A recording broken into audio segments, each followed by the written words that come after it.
Students, आज की video में आपका एक बार फिर से स्वागत है। आज की वीडियो में हम सीखेंगे क्वार्टाइल्स इन कॉन्टिन्यूअस सीरीज।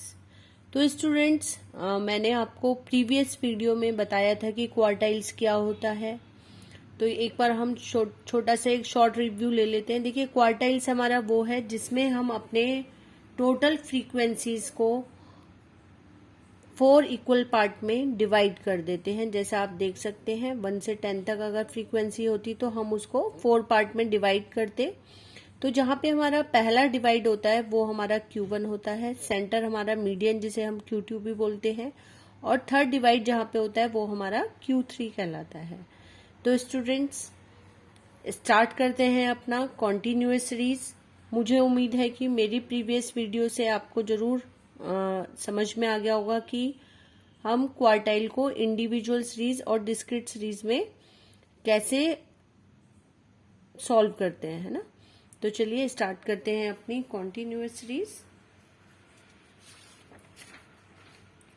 तो देखिए स्टूडेंट्स, यहाँ पे आप देख सकते हैं क्वार्टाइल्स इन कॉन्टिन्यूअस सीरीज में आपको एक क्वेश्चन शो हो रहा है, calculate quartiles from the following data. ये आपको क्लास इंटरवल दिया है और फ्रीक्वेंसी दिया हुआ है। क्वेश्चन देख के ही आपके माइंड में पहला क्वेश्चन आना चाहिए कि कौन सी सीरीज का क्वेश्चन है। तो यहाँ देखकर आप आराम से समझ सकते हैं कि हमें जो ये क्वेश्चन दिया हुआ है ये कॉन्टिन्यूअस सीरीज का दिया हुआ है, क्योंकि जो हमें क्लास इंटरवल्स दिए हैं, मतलब हमें जो एक्स है वो ग्रुप्स में दिया हुआ है। तो ये क्वेश्चन हमारा कॉन्टिन्यूअस सीरीज का है। तो सॉल्यूशन करने के लिए, मतलब Q1 और Q3 निकालने के लिए आपको सबसे पहले ये एक टेबल बनानी होती है जिसके थ्रू हम क्या करते हैं, अपना CF कैलकुलेट करते हैं स्टूडेंट्स, है ना। और स्टूडेंट्स, आपने अपने ये एक्स लिख लिया, मतलब class interval 0 to 10, 10 to 20, 20 to 30, 30 to 40, 40 to 50। Frequency आपको दी हुई है 3, 8, 20, 12 और 7। आप समझ ही रहे हैं कि फ्रीक्वेंसी ही है। आपको क्वेश्चन में ये जरूर देखना होगा कि कहीं CF तो नहीं दी हुई। बहुत टाइम आपको एग्जाम में CF लिख कर दे देते हैं, तो उस टाइम पे आपको F निकालना होगा। अगर F दिया हुआ है तो CF। तो हम यहाँ एक बार ये भी डिस्कस कर लेते हैं स्टूडेंट्स, क्योंकि मीडियन में भी सेम ही प्रोसेस होता है क्वेश्चन का, तो वहां के लिए भी आपके लिए हेल्पफुल है। और अगर आपको मीडियन निकालना आता है तो क्वार्टाइल तो आपको बहुत इजी वे में समझ आ ही जाएगा। तो देखिए, अगर फ्रीक्वेंसी दिया हुआ है तो पहला वाला तो सेम ही होता है, 3 है तो 3, देन जिगजैग करते हुए हम प्लस करेंगे 3 और 8 11, 11 और 20 31, 31 और 12 43, 43 और 7 50। और आपका जो टोटल है, टोटल ऑफ फ्रीक्वेंसी और लास्ट वाली CF आपकी सेम होनी चाहिए। अगर बाई चांस स्टूडेंट आपको ये दिया हुआ होता, CF दिया होता, F नहीं दिया होता, तो आपने देख के समझना था, क्योंकि ये इंक्रीजिंग वे में है तो CF है। तो आप उस टाइम पे कैसे निकालते हैं, देखिए कैसे निकालते हैं। CF जो पहले वाला होता है वो ही सेम रहता है। 3 था तो 3, नीचे वाले में से ऊपर वाले को माइनस करेंगे। 11 में से 3 माइनस किया 8, 31 में से 11 माइनस किया 20, 43 में से 31 माइनस किया 12, और 50 में से 43 माइनस किया तो 7। आप ऐसे करके फ्रीक्वेंसी को यहाँ पे निकाल सकते थे, लेकिन आपको वहां पे बहुत ध्यान देना होगा। आपको ये चेक जरूर करना है कि F ही दिया हुआ है या CF। बच्चे जल्दीबाजी में CF को ही F समझ के और क्वेश्चन सॉल्व कर देते हैं, बल्कि इस CF को और एक और CF निकाल देते, 3 और 11 कर देते, फिर जो आता मतलब ऐसे करके और गलत हो जाता फिर सारा क्वेश्चन। तो आपको यहाँ पे बिल्कुल ध्यान देखना है कि फ्रीक्वेंसी ही दिया होगा। फ्रीक्वेंसी का मतलब है या तो वो इंक्रीजिंग या कभी डिक्रीज हो रही है, या फिर अगर रेगुलर फ्रीक्वेंसी होगी तो पहले इंक्रीज होगी लगभग सेंटर में हाईएस्ट, और देन डिक्रीज होनी शुरू हो जाएगी। जैसे आप यहाँ देख सकते हैं 3, 8 इंक्रीज हुई, 20 हाईएस्ट हो गई, देन डिक्रीज होनी शुरू हो गई। तो इसका मतलब यहाँ पे आपको फ्रीक्वेंसी दिया हुआ था, आपने यहाँ पे क्या करा, CF को कैलकुलेट करा। चलिए देखते हैं कि हम कैसे Q1 को कैलकुलेट करेंगे। तो Q1 इजिकल टू क्या होता है आपका, साइज ऑफ n/4 आइटम। अगर आप देखें मीडियन बिल्कुल सेम ऐसे ही होता था, वहां पे भी +1 हट जाता है n में से, वहां होता था m equal to size of n/2 item.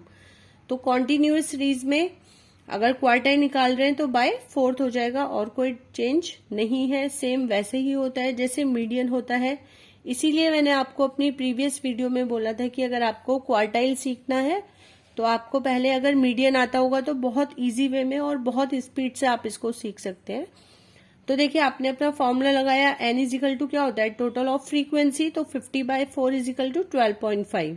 Students अभी ये आंसर नहीं है, बिल्कुल आपको याद रखना है माइंड में कि इसके बाद आपका जो स्टेप होता है ये आपको CF में देखना होता है किसमें फर्स्ट टाइम आया।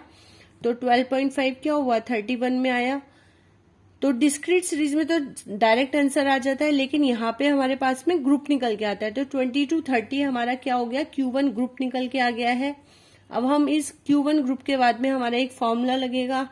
अगर मीडियन की बात करें तो वहां पे होता था m equal to L1 plus I/F m minus C, और यहाँ पे क्या चेंज है m की जगह पे Q1 हो गया, दोनों जगह पे यहाँ पे भी m के बदले Q1 हो गया। फॉर्मूला बन गया आपका Q1 is equal to L1 plus I/F और Q1 माइनस C।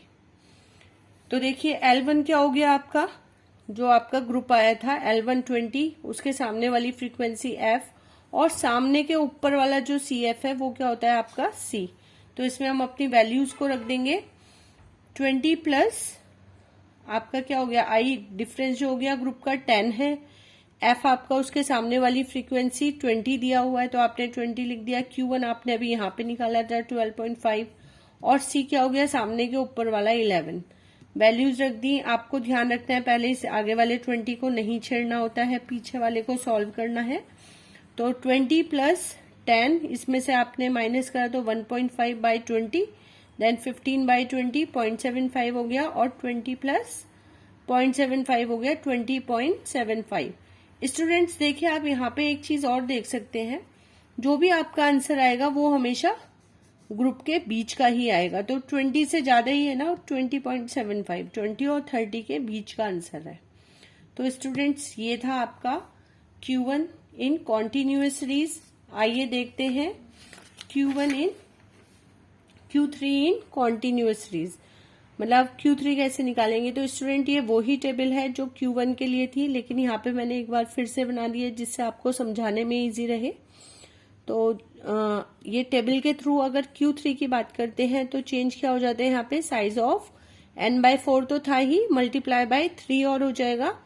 तो साइज ऑफ 3 n था 50/4 item, size of 3 multiply by 12.5 item, then 37.5। Same process रहेगा। आपको ये 37.5 को कहाँ देखना है, CF में देखना है। तो 43 में फर्स्ट टाइम आ रहा है ये आपका, तो इसके सामने वाला जो है आपका Q3 ग्रुप निकल के आ गया। तो Q3 ग्रुप क्या हो गया आपका 32 40 हो गया। देन अब आपका वही फॉर्मूला लगेगा, कोई चेंज नहीं, बिल्कुल same. Q3 equal to L1 plus I/F Q3 minus C, same वैसे ही रहेगा। जो ग्रुप है उसकी लोअर वैल्यू 30 है, I जो है इन दोनों का डिफरेंस 30-40 का डिफरेंस कितना है 10, F क्या है उसके सामने वाली फ्रीक्वेंसी 12, देन Q3 अभी आपने यहाँ निकाला 37.5 माइनस C, तो C होता है ग्रुप के सामने के ऊपर वाली CF, तो 31। इसको सॉल्व कर लेंगे तो 10 37.5 में से 31 गया तो 6.5/12, तो 30 प्लस मल्टीप्लाई किया तो 65 65/12, देन 30 प्लस 5.42, तो क्वार्टाइल आपका क्या निकल के आ गया 35.42। तो स्टूडेंट्स आपने देखा यहाँ कोई बड़ा डिफरेंस नहीं है, बिल्कुल सेम वैसे ही आप यहाँ पे जैसे मीडियन में करते थे बिल्कुल सेम वैसे ही है। तो स्टूडेंट्स देखिए ये आपके एग्जाम में आपने सुना भी होगा, median, quartile, deciles and percentile, ये आपके एग्जाम में जरूर आते हैं। इनमें से आपको लगभग आपके एग्जाम में 20 मार्क्स तो मिल ही जाएंगे अगर आपको ये न्यूमेरिकल आते होंगे। तो स्टूडेंट्स अगर आपको आगे की वीडियो में जब मैं आपको डेसाइल्स और परसेंटाइल की वीडियो बनाऊंगी तो मैं अभी भी आपको बता रही हूँ, जिन बच्चों को मीडियन निकालना आता है उनके लिए क्वार्टाइल, डेसाइल और परसेंटाइल बहुत इजी होता है। तो आप अपना मेन फोकस करें क्वार्टाइल्स पे, मीडियन पे। क्वार्टाइल भी सेम वैसे ही है, देन आपको बहुत इजी वे में परसेंटाइल और डेसाइल सीखने में इजी रहेगा। तो स्टूडेंट नेक्स्ट वीडियो में हम मिलते हैं डेसाइल के साथ, तब तक के लिए आप अपना ये प्रिपरेशन करके रखें। मुझे उम्मीद है कि अब आपको मीडियन और क्वार्टाइल में कोई प्रॉब्लम नहीं होगी। इसी के साथ हम नेक्स्ट वीडियो के साथ जल्दी ही मिलते हैं। धन्यवाद।